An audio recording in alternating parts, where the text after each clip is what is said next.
Welcome to the best investment writing, your gateway to the minds of the world's most respected investors. Join us as they unveil the insights gleaned from their tireless research, providing you with invaluable perspectives to enhance your own investment journey. All opinions expressed by podcast participants are solely their own opinions and do not reflect the opinion of Cambria Investment Management or its affiliates. For more information, visit CambriaInvestments.com. Hi, my name is Nguyen, and I am the Chief Investment Officer of Equity Strategies at Research Affiliates.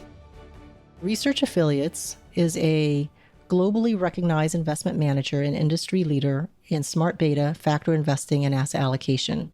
The firm was founded in 2002 with a mission to create value for investors by profoundly impacting the investment community through research, insights, and products that challenge conventional wisdom. Partnering with some of the world's largest financial institutions, the firm offers mutual funds, ETFs, separately managed accounts, and commingled accounts. To find out more about us, visit our site, researchaffiliates.com. Now, let's get into the episode. I'm going to read a piece titled, Learn from the Last Tech Bubble to Embrace GenAI Mania. ChatGPT, Copilot, Gemini, DALL-E. These are only some of the exciting new applications on everyone's lips at business gathering these days, where the conversation often veers to artificial intelligence, which has become the latest new thing. Of course, the technology wouldn't be at this point without decades and billions of dollars in research and development already having been spent by both academia and industry. Many types of applied AI have been used ubiquitously for so many years with enough success that we don't even think of it as AI, though my autocorrect still can't recognize my children's names. Still, the most recent iteration in this field, generative AI, or GenAI, appears to be an inflection point. I quote, "Generative AI may be the largest technology transformation since the cloud, which itself is still in the early stages, and perhaps the internet," Andy Jassy, CEO of Amazon, wrote in the company's 2023 annual shareholder letter. The amount of societal and business benefit from the solutions that will be possible will astound us all, he continues. What is already astounding investors is the performance of NVIDIA stock, up 500% over the past 15 months through the end of March 2024. Currently trading at an impressive 75 times trailing earnings, NVIDIA has experienced EPS growth of 400% over the past year, and analyst consensus expects EPS growth of 100% over the next year. Can such extreme growth rates continue? The early days. We believe GenAI is still in its infancy, both as a technology and an investment theme. As value investors, we are hardly a font of prognostications on technology revolutions. As students of market history, however, we can draw some parallels and differences with the internet boom of the mid and late 1990s. As with GenAI today, businesses and individuals in the early days of the internet boom believed that the nascent technology would prove to be transformative, but uncertainty remained around the specifics of that opportunity set. Even though the new technology had created excitement, its use was just beginning to spread. The release of ChatGPT in 2022 has been likened to the release of the Mosaic browser in 1993, which popularized access to the World Wide Web, releasing a torrent of investment and interest in the emerging technology. If GenAI were to follow the evolution of the internet, enthusiasm and capital deployment would only be beginning. The backbone. One of the core investment areas needed to broaden internet adoption was connectivity. These investments encompassed communication companies, such as telecom and cable companies, and included the hardware used in connectivity, such as routers, switches, and servers. Advancements in wireless communications added to the enthusiasm, complexity, and capital intensity. In the 5 years following the Telecommunications Act of 1996, there was increased competition in the sector. Telecom and cable companies invested over $500 billion in laying new lines, installing new switches and routers, and creating wireless networks. Some of these companies, such as Verizon and AT&T, still exist today, while others, such as WorldCom and Global Crossing, along with most of the competitive local exchange characters, or CLECs, became defunct. Hardware suppliers, such as routers, switches, servers, and network expansion companies, including Cisco, Juniper Networks, and Sun Microsystems, also participated in the boom. Today's most talked about GenAI stocks tend to be backbone-like investments, such as chip companies NVIDIA and Micron, hardware companies Supermicro Computer, and cloud services companies like Amazon and Microsoft Azure. Businesses are just beginning to build out the infrastructure to deploy GenAI, and the investment cycle is likely to last years. The gateways. In the mid-1990s, household and businesses needed to purchase computers and modems to access the internet. The percentage of U.S. households owning a computer rose from 23% in 1993 to 51% in 2000. PC makers such as Hewlett-Packard, Dell, Compaq, and Gateway were big beneficiaries of the trend as their sales soared. Behind the growth of PC adoption was the Wintel Alliance, in which computers ran the Windows operating system on Intel chips. Windows' graphical point-and-click operating system made computers easier to use compared with the previous DOS-based operating system, which had a command line interface, and Intel's chip design enabled efficient processing of the graphical interface, bringing PCs into the mainstream domain. The intuitive interface was such a revolution in personal computing at the time that industry commentators began to predict that PCs would become ubiquitous. Meanwhile, as wireless connectivity increased, certain mobile phone manufacturers ascended, among them Nokia, Ericsson, Motorola, and BlackBerry. Today's GenAI gateways include OpenAI's ChatGPT, Microsoft's Copilot, and Google's Gemini or Bard. Though these services are useful, they have not yet reached the ease of use levels that Windows provided, which enabled ubiquitous adoption. Recent progress in accessibility for a wider set of users has been rapid, and the changes we will experience in the next few years should prove exciting. The destinations. Among the investment themes of the internet boom, none captured the imagination more than the destination companies. The proliferation of these businesses gave rise to the term dot-com era. They raised capital with abandon, but had mixed, at best, business plans. The dot-coms gave users a map of the internet, such as search engines or listservs, and a reason to be online, such as email, retail, and news. Some notable companies from that time are still around today, including Amazon and eBay. Others have been acquired, such as AOL and Yahoo, while many more have perished, including Pets.com, Urban Fetch, and Webvan. When we speak of the excesses of the tech bubble today, the numerous failed companies are usually the ones that first come to mind. The bust. The end of the tech boom created winners and losers in every category. Within the backbone category, overinvestment relative to demand growth created an oversupply of bandwidth and forced prices so low that many carriers could not service their debt. The CLECs, being smaller and undercapitalized, were the worst hit, and most of them folded. Even some larger companies, namely WorldCom and Global Crossing, also filed for bankruptcy. Companies providing the telecoms with routers, switches, and servers saw their revenues decline precipitously. Well-capitalized and market-dominant stalwarts, such as AT&T, Verizon, formerly known as Bell Atlantic GTE, and Cisco survived the bust but saw their stock prices drop by as much as 80%. Companies in the gateway segment also suffer from overinvestment, but to a lesser extent than telecoms. While the late 1990s were littered with companies producing PCs, most of these companies either went bankrupt or were merged away. For example, Compaq merged with HP, and Gateway was acquired by Acer. The most memorable losers in the tech bust were the dot-com destination companies that had no realistic plan to reach profitability, burned through cash quickly, and had little capital cushion or recourse. Most of these companies, such as Webvan and Pets.com, with IPOs in November 1999 and February 2000 respectively, emerged late in the tech boom. Investors, including venture capitalists who bought these equities so late in the cycle, were also significant losers. At the beginning of 2000, there were between 7,000 and 10,000 substantially funded internet companies. 3 years later, 5,000 of those companies had either been acquired or had closed their doors. The capital destruction amounted to trillions of dollars. The winners. If the GenAI boom is still in its early phase, however, comparing it to late cycle dynamics of the dot-com era holds little relevance. A better comparison would begin in 1996 or even before.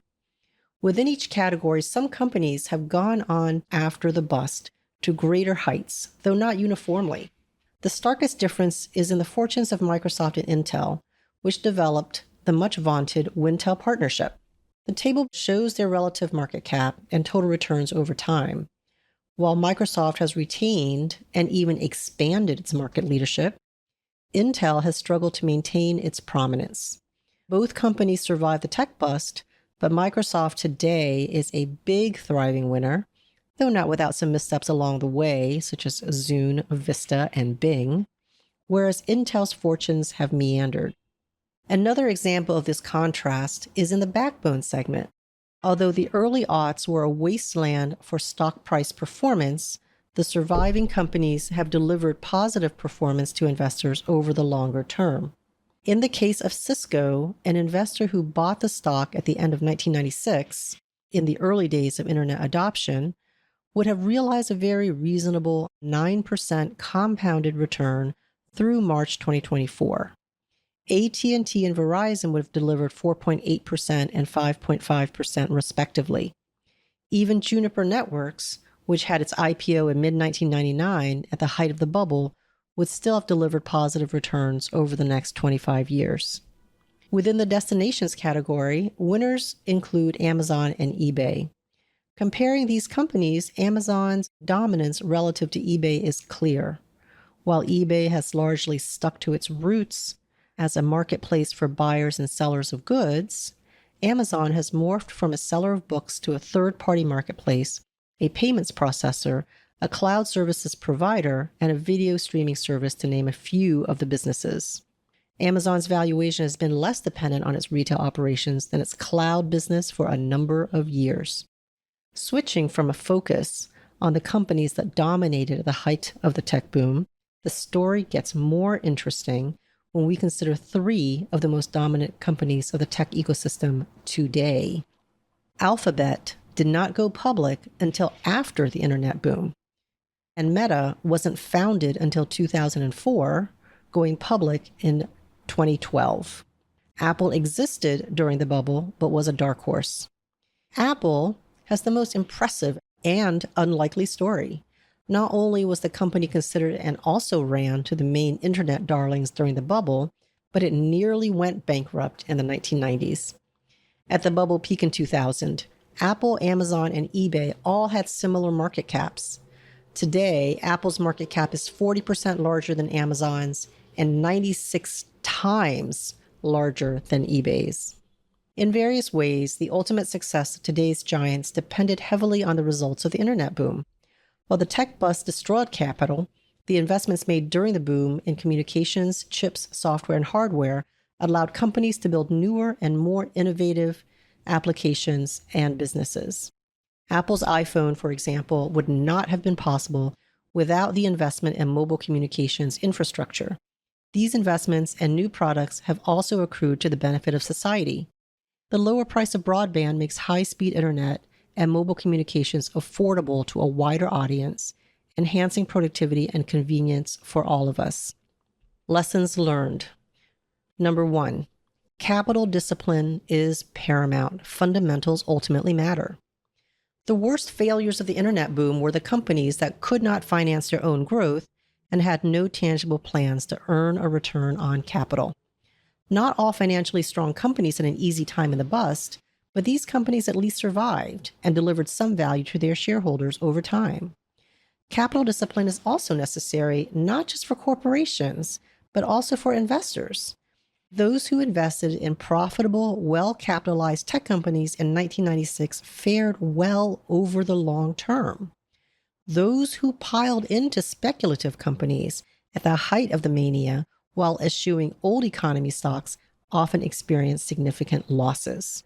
Number 2, Picking winners and losers is hard.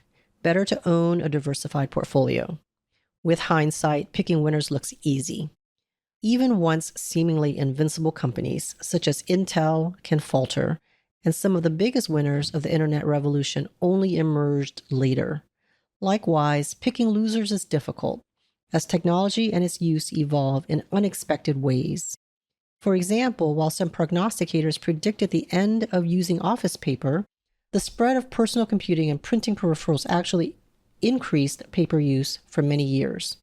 The evolution of GenAI will also be unpredictable, and it is likely that some of the greatest GenAI companies have yet to emerge. Number 3, technological progress benefits us all. Stay invested and diversified. The internet excesses that culminated in the bust were extremely painful and capital destructive.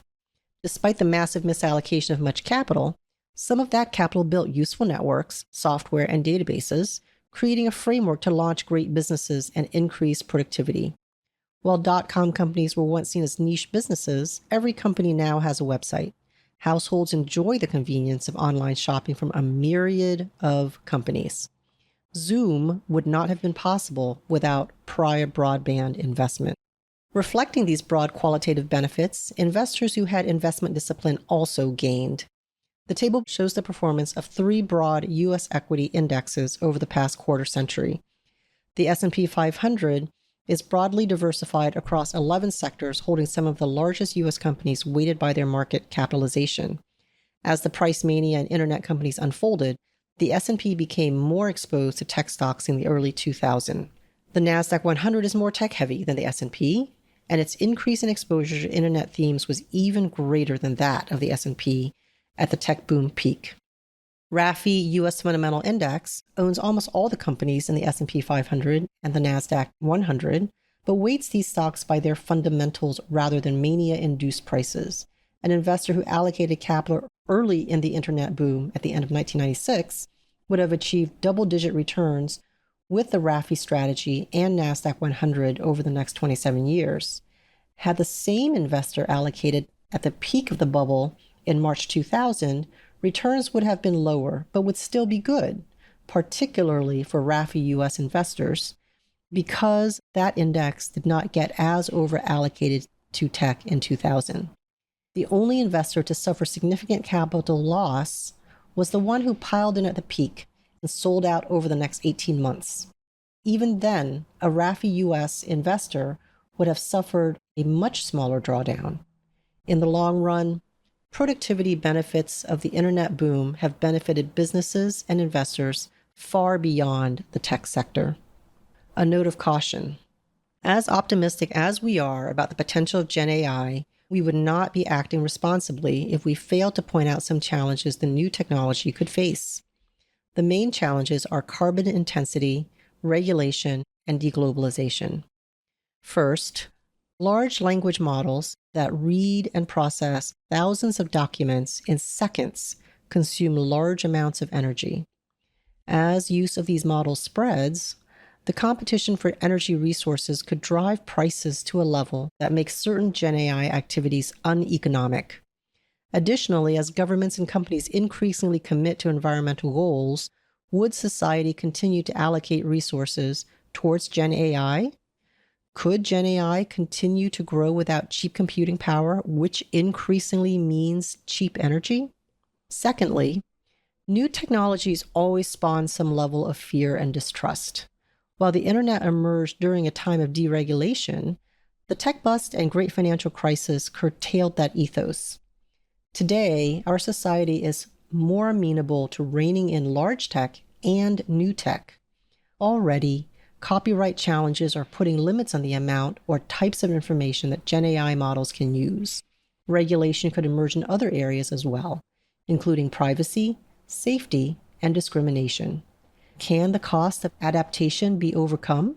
Thirdly, the internet emerged during a long period of globalization. The Berlin Wall had fallen, the number of former communist nations was increasing, and movement of goods as well as human capital flowed more freely. This global integration provided resources and capital and human capital to make rapid progress in technology and business ideas. With today's world possibly on a path of deglobalization, there could be a sustained trend of rising barriers to the movement of people, capital, and ideas. Will the necessary resources be available to make the rapid advancements that a Gen AI boom would require? While we do not believe these challenges to be insurmountable, investors should bear these risks in mind as Gen AI evolves. Concluding remarks. To be sure, not every mania creates something useful and enduring. Tulips and perhaps cryptocurrencies can be said to be among such less than useful manias. However, if Gen AI is as revolutionary as we believe it to be, a mania is likely to develop. In the event of a Gen AI bubble, capital will be misallocated and fortunes lost. On balance, though, the gains will be greater than the losses. Society and investors will ultimately benefit, and these benefits will be felt very broadly beyond the immediate Gen AI companies. If investors believe that Gen AI will be as impactful as the internet, they will need to participate by getting invested, and the best approach will be to stay diversified and be prepared to hold through ups and downs. Those who have a high threshold for risk may opt for a highly concentrated approach in current behemoths, such as the NASDAQ 100. Those who believe the benefits of AI will be shared broadly and that winners may change over time should opt for a fundamentally based approach with disciplined rebalancing, such as the RAFI Fundamental Index strategy. Thank you. If you enjoy the show, be sure to leave us a rating and a review on your favorite platform. You can read investment research like you heard today by subscribing to the Idea Farm's free weekly e-newsletter at theideafarm.com. Thanks for listening, friends, and good investing.